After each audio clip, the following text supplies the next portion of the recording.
So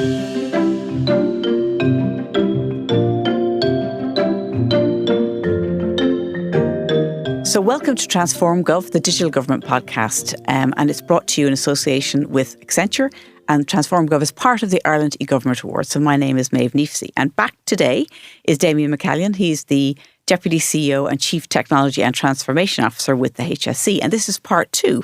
But part 1, don't miss it. We talked to Damien about his journey into the healthcare system, having come from aviation, which may not sound like a logical transformation from one life to another, but it is. And we're also talking about the digital strategy and automation and all sorts of interesting things happening within the health service. So during our prep, actually, I forgot about this. You highlighted to me that just 10% of the health records are digitised in Ireland. Is that correct? Yeah, in terms of the EU ranking at the end of 2023, I think it was early 24, that was the percentage effectively that's there at the moment. So that's one of the things we want to obviously tackle. But I think as we were saying when we met before, Maeve, the focus really though we're driving is not so much about league tables and so on, all that. That's important to recognise. It's about how do we improve the safety of the system, how do we improve access for patients and make it easier for staff.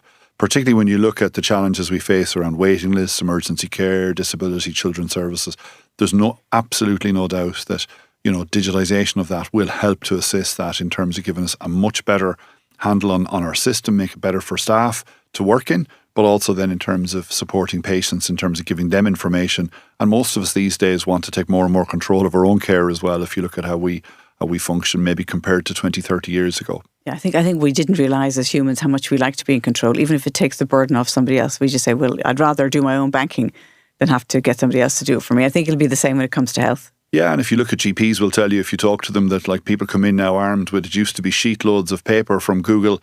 Now it's probably on their phone. They've probably self-diagnosed and so on, and that makes it challenging for some of our professionals. Let's be honest, because and then AI comes into play with other pieces, and again, how accurate is some of that? So there's lots of challenges with technology as well, and I think it's important when you're into things that are in the diagnostic space and so on that we have confidence in what we're using, it's ethically sound, it's technically sound, and if needs be, in many cases now some of these solutions are straying into medical device territory, which are regulated in fact through the HPRA, the Health Product Regulatory Authority. So I think we need to make sure that level of assurance is there. Sometimes certain things can seem very attractive, but perhaps, and we see it in some of the drug space, things people can buy over the internet and so on, and some of the risks that come with some of that as well. So I think as a public health system, we have a responsibility to make sure that whatever we implement is solid, sound, safe, credible, and also then that if it needs to be regulated, that's in place. And do you think that if you look at the foundation, thinking put your digital transformation hat on, are there certain things you feel have to be in place in terms of foundations to make this a successful deployment for the health records? Yeah, I'd look at it in two ways. So firstly, in the strategy, there's sort of 6 main principles or objectives that are set out. Firstly, patients, the centre in terms of things like the app and giving people information. Secondly, solutions for our actual services, which is huge. That's the key thing really, is because you can't get information to patients if we're not collecting it through the process which they engage with the services. Thirdly, then, is trying to build up some sort of ecosystem. There's lots of innovation, new ideas in terms of AI and so on as well. And we've stood up a new AI Centre of Excellence, and we're developing at the moment a strategy for artificial intelligence with lots of real practical things actually been done at the moment. I'll come back to that if needs be.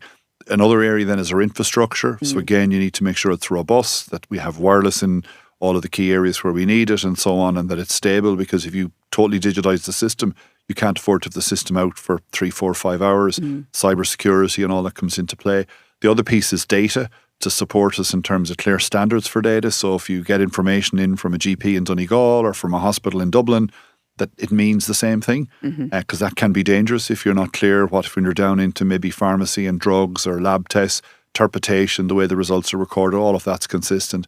So standards, but also how we use that data then as we develop it for the purpose of population planning. And we also see opportunities for industry. If you look at the international challenges that are there at the moment globally, and we have a big life sciences sector in Ireland, so we've been engaged with them and people like the IDA to see where's the potential for that data to support research, clinical trials downstream. And lastly, then supporting our staff. So we've invested heavily in the last 5 years on systems to manage the resources of the health system, finance and HR. So they're the sort of 6 main core elements of the strategy.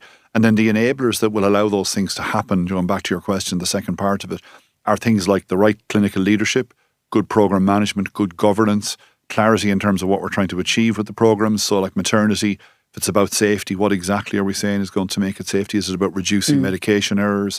Can we eliminate some of the costs? So again, if you don't have paper charts, just anyone who's been in a hospital and sees the size of those charts that are going around, how do you deal with that? Having that information at people's fingertips.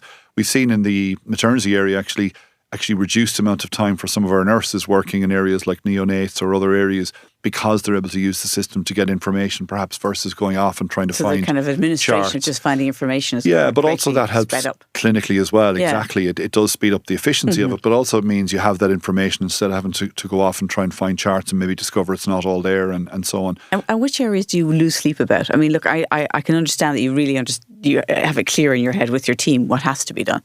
But are there areas that you kind of are more concerned about that you feel will be difficult in terms of implementation? I think if you look at any of the programs, the key thing is making sure that you have the right governance structure, the right people leading the programs, the right structure and plan. So we would partner as well with people. We're not trying to do it all ourselves. There's people who've done some of these globally. So we're bringing those people in as well to work with us, be they in Ireland or from overseas.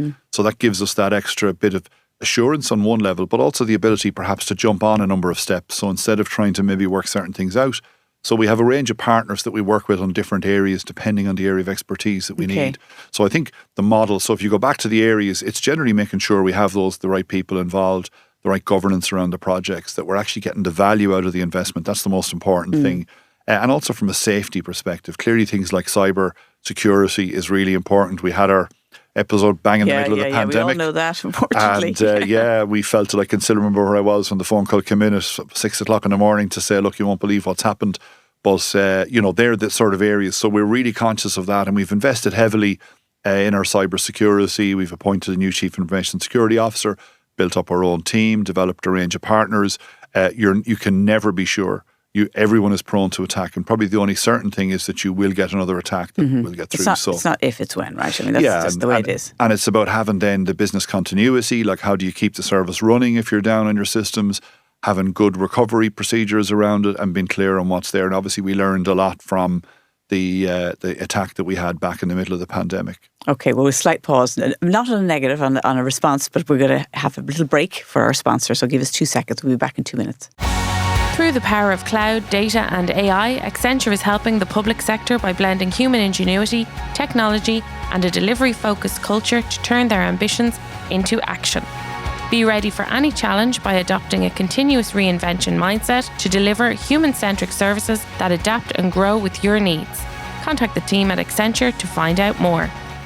So we're back. When I was speaking earlier on with Damien, before we got on air, you mentioned that something like 50,000 hours can be saved through automation and admin. That seems like an awful lot, but are you expecting far more in the next kind of phase of development? Yeah, so I think in our initial phase, actually, we've achieved a higher number in terms of automation, probably up to 1 million hours cumulatively now, I'd say, over a couple of years. So the key thing for us is what can we save per annum? And that's through automating administrative tasks using what's called robotics. And that's through Office of Government Procurement, National Tender, working with our own teams. So we've established AI and Automation Centre of Excellence. We're building a strategy out for the next 3 to 5 years. That will have to look short term and medium term, and then developing a series of initiatives that can try and improve and reduce, I suppose, take away the administrative burden and allow those staff then to be released to do other work. So instead of sitting, one good example, with a thing called Ruin the Robot in Galway, and what Ruin did overnight. I'm dying to find out about the robot. Yeah, and they're all getting brand names now, but Ruin anyway was a robot that's now been rolled out to all the other hospitals. And we have a thing called the National Treatment Purchase Fund, who do a lot of work on our behalf, and the hospitals have their own waiting lists, and there's a whole matching process. So someone had to sit there and manually do all of that through the different systems. So what does Ruin do? Does that. So what Ruin does is Ruin essentially matches those, runs overnight, and effectively that releases the staff to focus on other waiting list priorities. We've lots of bigger priorities than some of those tasks. So I think alleviating some of that burden from our staff, releasing them to do things that can have a higher impact on the waiting list, just in that example or other areas. So that's a key part of the AI and automation. Not the only part. We're also looking at clinical areas as well. Because we've had a couple of people in who actually won an award last year for AI, and they were in the health service, actually in Belfast. But they were using virtual reality for stroke victims, which is very, very effective in terms of releasing the occupational therapist more time. They could deal with 3 or 4 patients at once rather than one.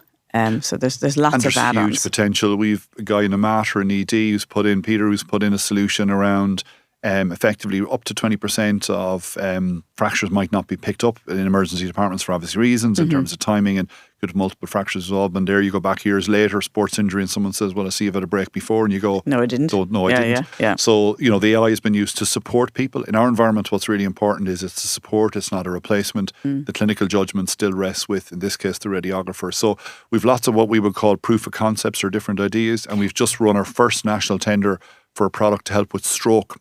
And that's been led out through our stroke programme, and we hope to get that signed this year as well. So that'll have a full national deployment. So there's a lot of interest in proof of concepts. And what we're trying to do then is look at the ones that have the highest impact, and they're the ones then that we invest in. So how do you do that? Because I know, startups, technologies, new things that come through that, sometimes they can find it difficult to penetrate the system. But pilots seem to be a great way to do it. And we also spoke to Adapt, who are doing pilots with different organisations within the public sector as a kind of a soft landing for trying technology in a walled area.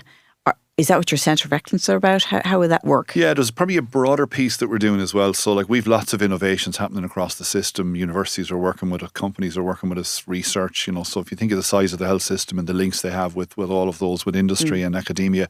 So one of the things we're doing now, and we kicked it off last year, is developing an innovation framework that looks at how do we evaluate what are our priorities? So things like waiting lists, urgent and emergency care, are we making sure the innovations are in the area that they'll have the highest impact?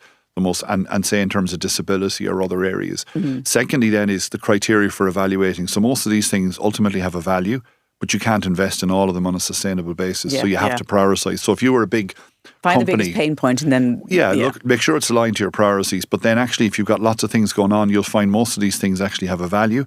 The company will feel it has a value clearly, and indeed so will our staff, and so might the patients. But we can't invest in everything every year, so we have to make sure, if you like, that the cream rises to the top. What are the things that, against a consistent evaluation framework, there's the 5 things now we're going to push on and accelerate rollout. So instead of having lots of pilots, we focus in then on a number of things and then try and deploy those at scale across the system.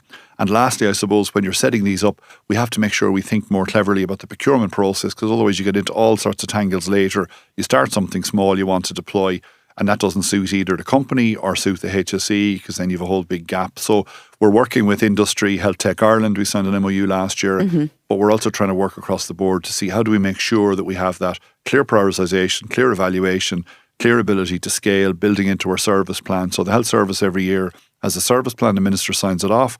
There's always a limited pot for new things, so we have to make sure that the key things go there and are considered in that way.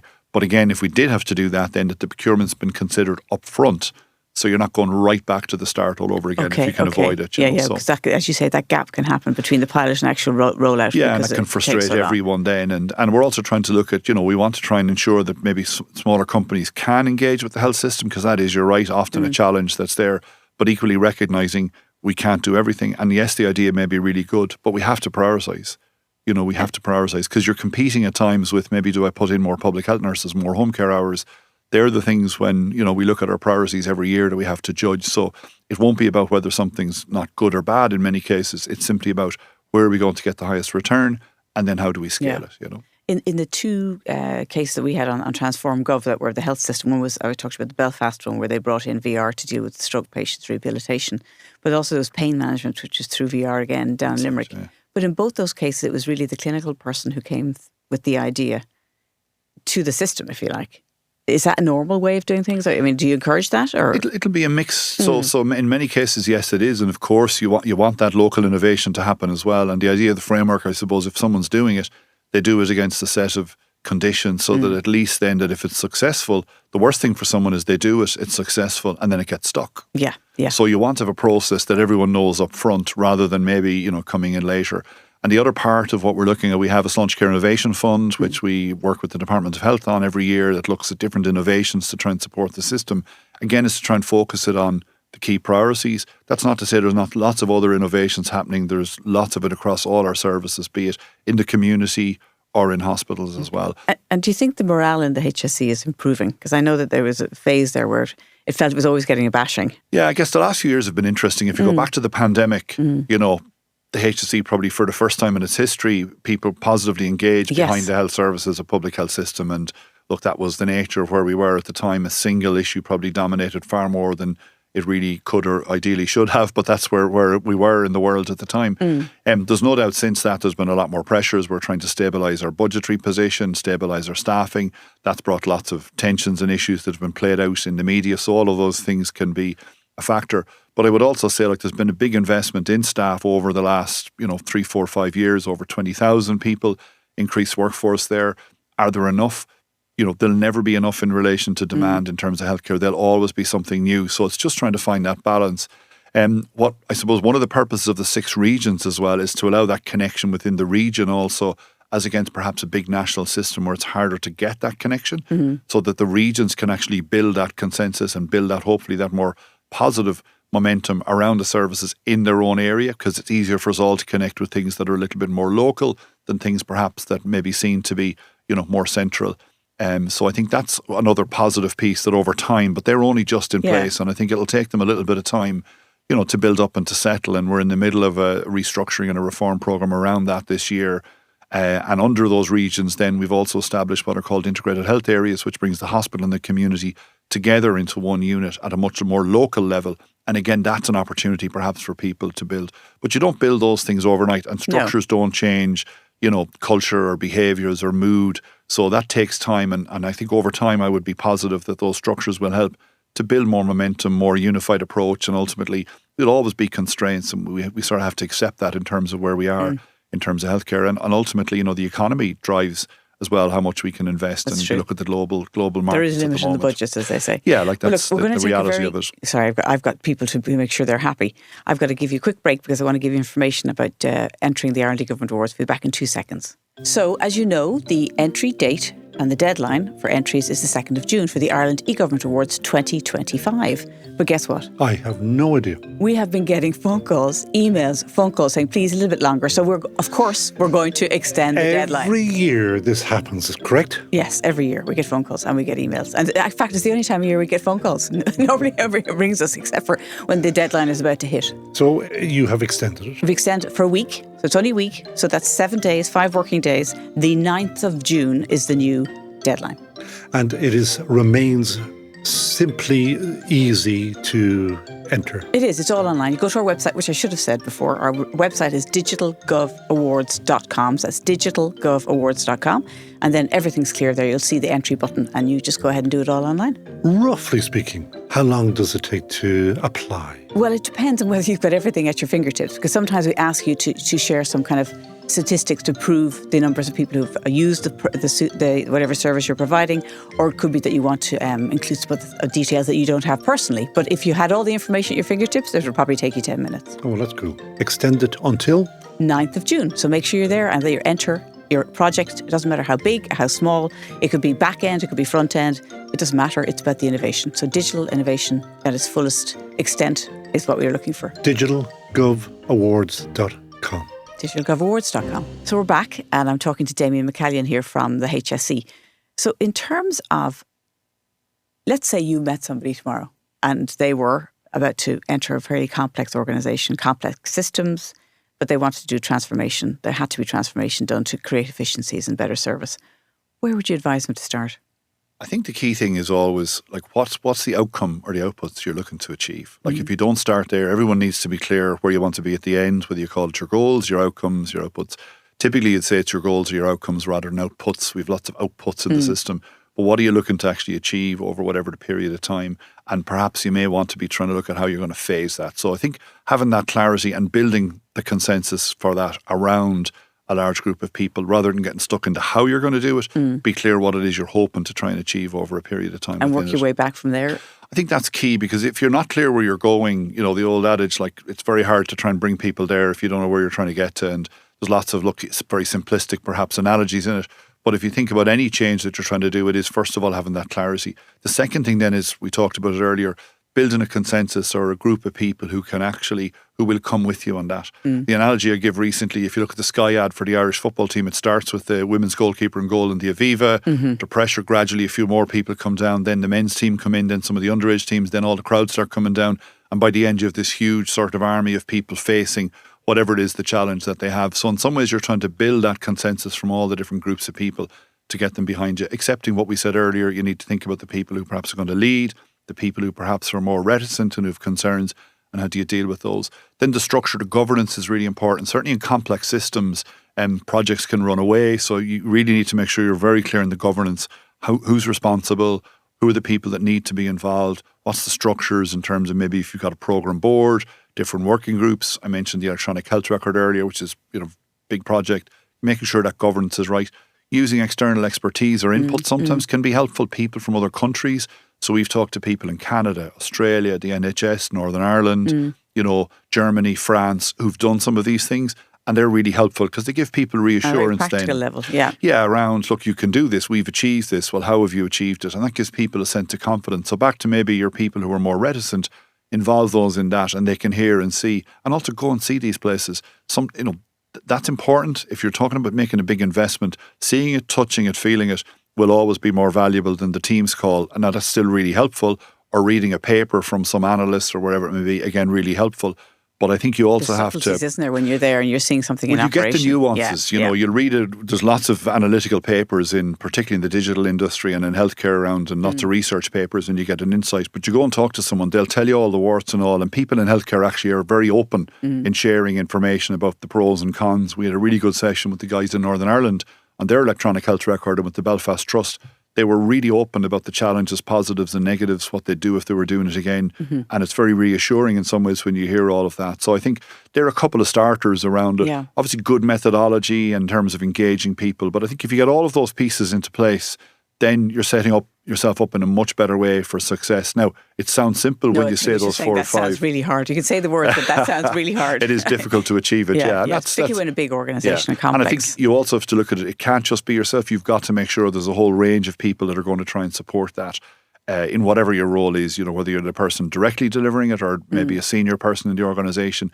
You've got to see and who else can support you to try and achieve that, whether it's your chief executive, your secretary general, or whatever it may be. It mightn't even be in the public sector. So I think they're the sort of factors. Now, I mean, look, there's been a lot of really good work done in other parts of the public sector. I know you've interviewed John from Revenue before, and look how the work they've done over the years. And I often see some analogies between the way Revenue can see us as an individual now, and we want to see the same thing with patients. With the health record, of course. And of course, they were very clear about their goals from the very beginning. Exactly, in terms of... And yet when you go under it and you talk to John, and I heard your podcast before on it, they've had to pull things together as well. Everything won't be perfect. There's always a piece of having to adapt as you go as well. So that's probably the other point as you move through. Be prepared to adapt and don't strive for perfection all the time. Now in healthcare we have to be careful because of the environment we're in. There's a certain level that we have to hit, in terms of where we get to. Okay, big question. A more different kind of a question. So if you could change anything, right? Because let's imagine it's not a big constraint on budget. There isn't a big, huge budget constraint, and you could possibly do anything. What would you really want to change and do in the HSE? Well, I think in healthcare, so if you look at it, for me, probably the most important thing is to try and, from my role, I suppose, what I would say is that ability to make sure that staff are able to share information easily and seamlessly across the system. Park all the complexities we've just talked about. I think that would make a huge difference. The evidence from other countries support it. I know it's part of the business case that we're putting together at the moment.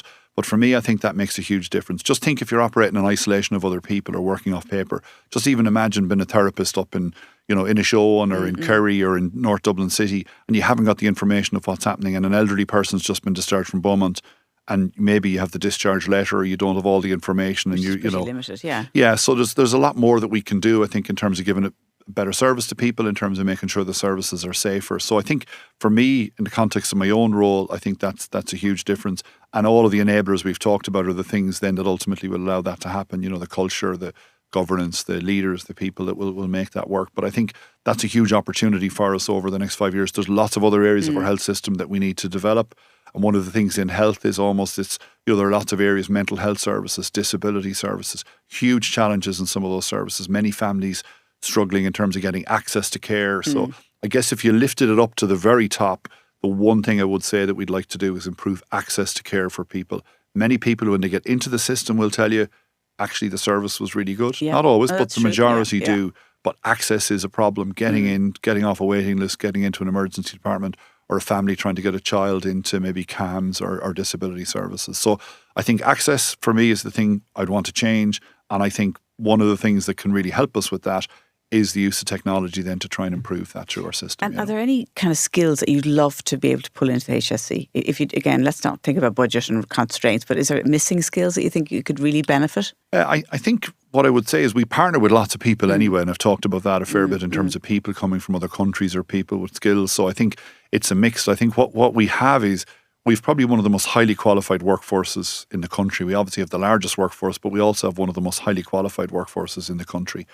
And I think in terms of people, we couldn't have a better group of people in terms of the system and the sort of changes we're talking about.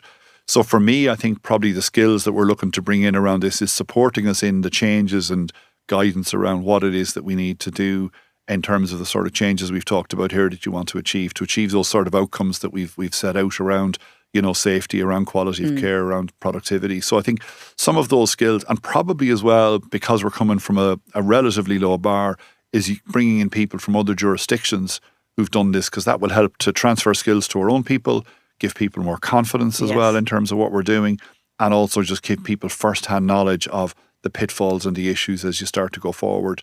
So I think there are probably a couple of things that certainly I'd like to see happen. And we're working on that, as I say, whether it's through partners or recruitment or making links with other jurisdictions or going and getting some of our teams to go and visit these places and try and maybe entice them back as well to come and talk to our own staff on a wider session. Yeah. And as I said earlier, people are really open to this. We've had people offering to come and talk to us from the UK, from Canada, from other countries, come over here and tell their story. And that's, stories are very powerful, and that's one way I think that we can do that. So our own teams are learning all the nuts and bolts and all the issues, but I think getting those people to come back and transfer that knowledge will be really helpful as well. Real. So if I walk into, your dream, I suppose, health service in, 2035, what do you hope will be my experience compared to the way it is at the moment? Well, I hope one is that you'd have more access to more information about your own care yourself, whether that's through your app or through phones or in some cases perhaps even still through paper. We have to make sure we cover all sorts of groups of people. So one is that you'd have access to that information yourself. Secondly, that you're able to interact with the system more easily through the technology. And thirdly, probably more important, if you park the technology, people have better access to the services. That's ultimately our aim, is that people will have better access to a high quality service, in the right place at the right time. And we do need to shift away, we probably haven't touched on it today, but away from hospitals and into community for a lot of our care. So we've invested heavily in the last number of years in our enhanced community care, which is programs for older people, diabetes, cardiology. So many people who have been going into hospital in the past are now having clinics in the community, and consultants are moving out. And that's where we really want to get to, try and move, and their teams, to move more and more care into the community. So to keep hospitals really for the very acutely unwell people, because the cost of hospital beds and staffing, there's an enormous cost in that. So the more that we can do that, particularly as our population ages, the better it will be. So, if Maeve or Damien in 2035 is looking for care, then effectively you'd hope that, more control over it, more information around it, easier to interact with the system and easier to get whatever the services is that you might need, and in a more integrated way than perhaps people often have to bounce around the system today. Yes. Well, look, it's fascinating, and I really am sorry we even have to stop, because there's so much more we could talk about. But thank you so much for joining us and for doing part 1 and 2. Don't forget, people, if you haven't seen part 1, it's really worth the time and effort to understand where this is all going and where it's coming from. So thank you so much, Damien. Thanks, Maeve. Thank you very much. And thank you to the studio. I'd like to thank Peter Rice, who's our studio manager, our video editor, Neil Horner, Lee Brennan, who's been both sound engineer and videographer today. And thanks, of course, to South Dublin Podcast Studio. Thank you.